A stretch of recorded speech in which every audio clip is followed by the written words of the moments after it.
ಎಲ್ರಿಗೂ ನಮಸ್ಕಾರ. ನಮ್ಮ ಅಡುಗೆ ಚಾನೆಲ್ಗೆ ಸ್ವಾಗತ. ಇವತ್ತಿನ ವಿಶೇಷ ಇನ್ಸ್ಟೆಂಟ್ ದಿಢೀರನೆ ಮಾಡೋ ಗೋಧಿ ಹಿಟ್ಟಿನ ದೋಸೆ. ರುಚಿಕರವಾಗೂ ಇತ್ತು, ಆರೋಗ್ಯಕರವಾಗಿ ಕೂಡ ಇದೆ. ಇದನ್ನು ಮಾಡಲಿಕ್ಕೆ ಅಡುಗೆ ಸೋಡಾ ಆಗಲಿ, ಏನೋ ಪೌಡರ್ನಾಗಲಿ, ಮೊಸರನ್ನಾಗಲಿ ಯಾವುದನ್ನೂ ಉಪಯೋಗ ಮಾಡಿಲ್ಲ.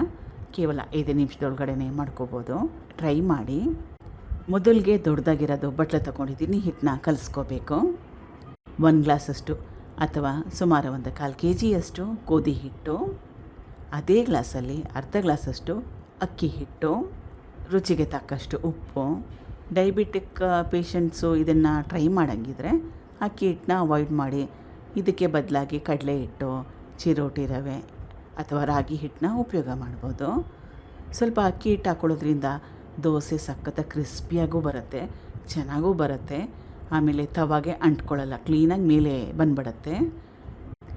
ಈ ರೆಸಿಪಿನ ಮಾಡಲಿಕ್ಕೆ ಮೊಸರನ್ನ ಕೂಡ ಉಪಯೋಗ ಮಾಡ್ತಾಯಿಲ್ಲ. ನೀರನ್ನ ಹಾಕ್ಕೊಂಡು ಕಲಿಸ್ಕೊಳ್ತಾ ಇದ್ದೀನಿ. ಈ ಕನ್ಸಿಸ್ಟೆನ್ಸಿ ಬರೋವರೆಗೂ ಕಲಿಸ್ಕೋಬೇಕು. ಸ್ವಲ್ಪ ಅಕ್ಕಿ ಹಿಟ್ಟು ಹಾಕ್ಕೊಳ್ಳೋದ್ರಿಂದ ಗಂಟಾಗಲ್ಲ.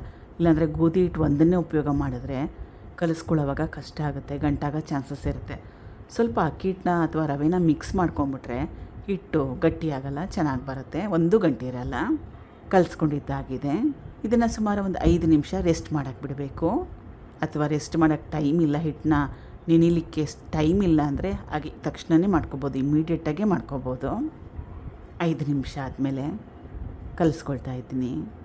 ಹಿಟ್ಟೇನು ಗಟ್ಟಿ ಬರಲ್ಲ, ಯಾಕಂದರೆ ರವೆ ಹಾಕ್ಕೊಂಡ್ರೆ ಹಿಟ್ಟು ಗಟ್ಟಿ ಬರೋ ಚಾನ್ಸಸ್ ಇರುತ್ತೆ. ಗೋಧಿ ಹಿಟ್ಟು ಅಕ್ಕಿ ಹಿಟ್ಟು ಹಾಕ್ಕೊಂಡಿರೋದ್ರಿಂದ ಹಿಟ್ಟು ಜಾಸ್ತಿ ಗಟ್ಟಿ ಏನು ಬರಲ್ಲ, ತೀರಾ ಗಟ್ಟಿ ಬರಲ್ಲ. ಇದು ಸಣ್ಣದಾಗಿ ಕಟ್ ಮಾಡಿ ಇಟ್ಕೊಂಡಿರೋ ಈರುಳ್ಳಿ, ಕ್ಯಾರೆಟ್ ತುರಿ, ಕೊತ್ತಂಬರಿ ಸೊಪ್ಪು, ಹಸಿರು ಮೆಣಸಿನ್ಕಾಯಿ. ಇದರ ಜೊತೆಗೆ ನಿಮ್ಗೆ ಇಷ್ಟ ಇದ್ದರೆ ಕ್ಯಾಪ್ಸಿಕಮ್ಮನ್ನು ಕೂಡ ಸಣ್ಣದಾಗಿ ಕಟ್ ಮಾಡಿ ಉಪಯೋಗ ಮಾಡ್ಬೋದು. ಕಲಿಸ್ಕೋಬೇಕು ಚೆನ್ನಾಗಿ. ಕನ್ಸಿಸ್ಟೆನ್ಸಿ ಸ್ವಲ್ಪ ಗಟ್ಟಿ ಇದೆ. ನೀರನ್ನ ಹಾಕ್ಕೊಳ್ತಾ ಇದ್ದೀನಿ.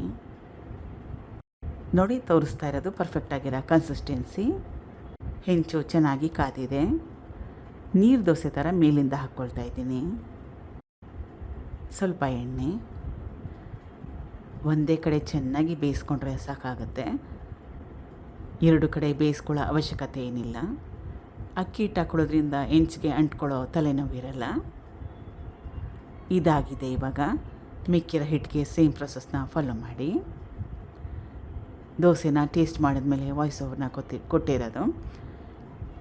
ದೋಸೆನ ಟೇಸ್ಟ್ ಮಾಡಿದ್ಮೇಲೆ ವಾಯ್ಸ್ ಓವರ್ನ ಕೊಟ್ಟಿರೋದು ಸಖತ್ ಟೇಸ್ಟಿಯಾಗಿತ್ತು. ಟ್ರೈ ಮಾಡಿ. Thank you for watching. ಧನ್ಯವಾದಗಳು.